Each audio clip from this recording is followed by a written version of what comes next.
Whether you're a founder just starting out, a seasoned business owner looking to expand, or simply interested in learning about the world of business, this podcast is for you.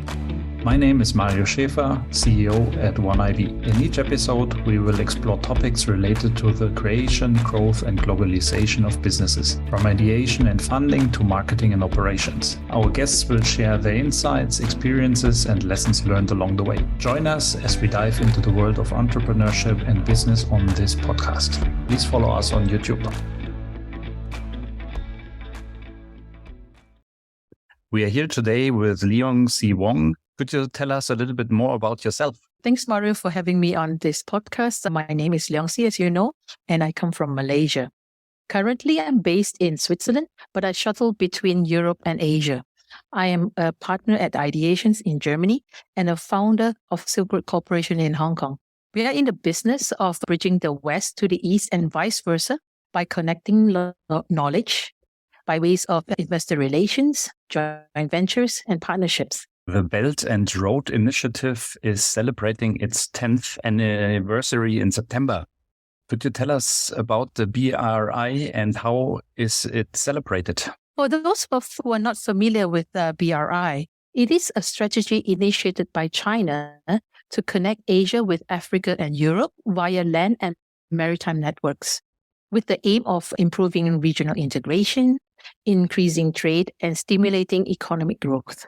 The name was coined in 2013 by China's President Xi Jinping, who drew inspiration from the concept of the Silk Road established during the Han Dynasty 2,000 years ago. This year, together with our clients, we will join the Belt and Road Summit in Hong Kong to celebrate its 10th anniversary. So the Belt and Road Summit is an event where companies can present their projects and their products. Would they have a chance to get some traction there for their initiatives? It is indeed an event where companies can present their projects or their products. Just give a little bit more information on the BRI. The BRI is a large program of investment in infrastructure development like ports, roads, railways, and airports, as well as power plants and telecommunication networks. So the summit gathers senior government officials and business leaders from countries and regions along and beyond the Belt and Road to exchange insights on multilateral cooperation and explore concrete business opportunities. But it is also an event where companies and investors gather to talk business. So in previous summits, I was a part of it, where we have the time to present some projects that are sustainable and environmentally friendly, like water, renewable concrete, and wastewater management. Together with our clients, we had one-to-one meetings with investors, governments, and also joint ventures partners.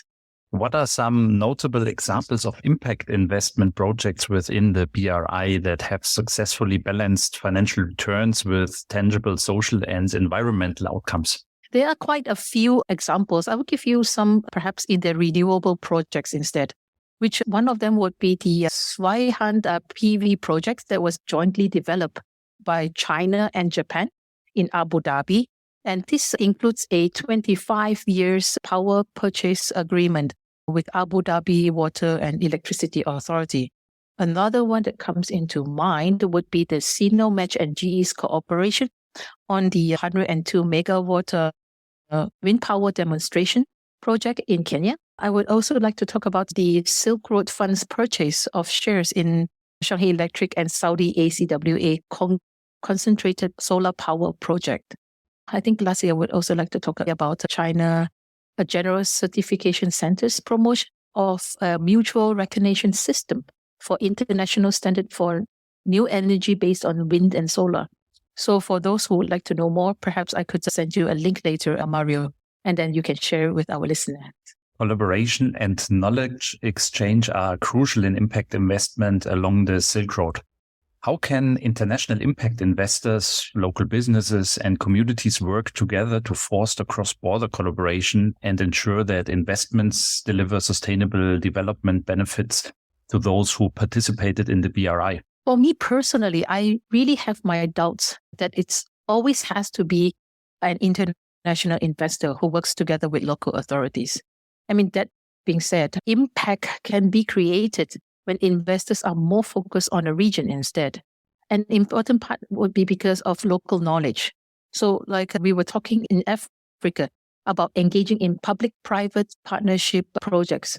Although I would really much prefer the 4P models, which is the public-private producer partnership, which was inspired by a think tank in Kenya. However, I think and I believe that the large infrastructure projects like nuclear plants, harbors, airport, railways, and etc.